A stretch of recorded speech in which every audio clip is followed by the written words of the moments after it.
Hello mga neng! It's me again, Helicat Mami. Welcome back sa aking channel.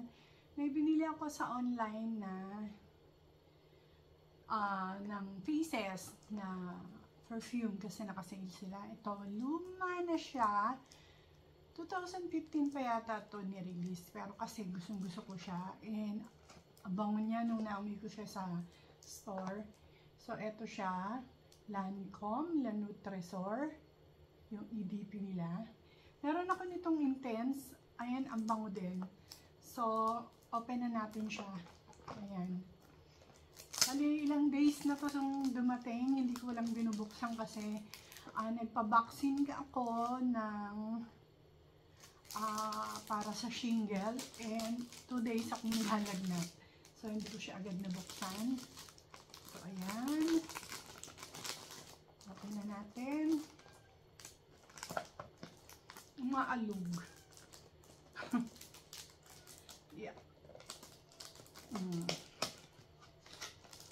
Ayan yung kanyang box. Mayroong ditong nakalagay na La Nutresor. Hindi ko alam kung ano yung tamang bigkas eh. And may naka-print din dito na parang yung stamp. Oh, kaya siya nag-aalog is tanggal yung kanyang takip. So, ayun siya, oh.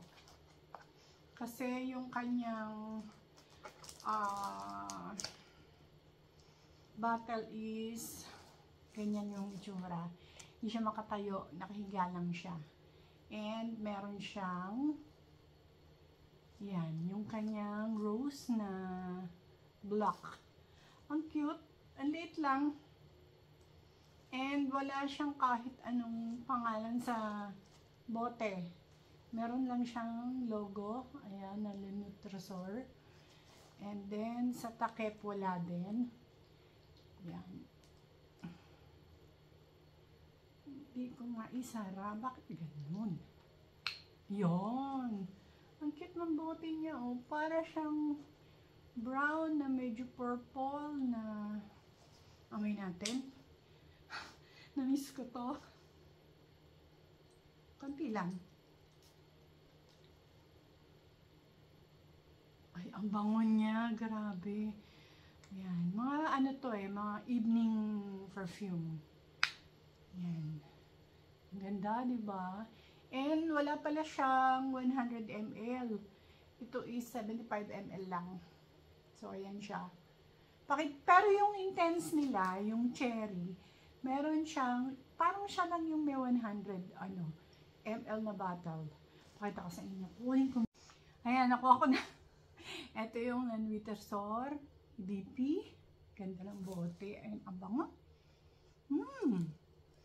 Tapos, ito yung aking ito 2015 siya ni-release. Ito yung bago nila. 2024 siya ni-release. Ito siya. Ayan, di ba? And mas malaki siya. Kasi ito is 100 ml and then ito is 75 ml lang. So, ayan. Ang bango. Ang ganda. Para siyang diamond. So, pagka di-display mo siya, nakahiga kasi. Teka nga. Pag i-display mo siya, hindi siya pwedeng nakaganon. So, nakaganyan lang siya. Yan. And then, ito yung isa. Mas malaki. Mas malaki, mas mahirap hawakan tong Pag nag-a-apply ka, mas mahirap hawakan. So, itong maliit is, itong 75 ml is, sakto lang sa kamay. And yung flowers nung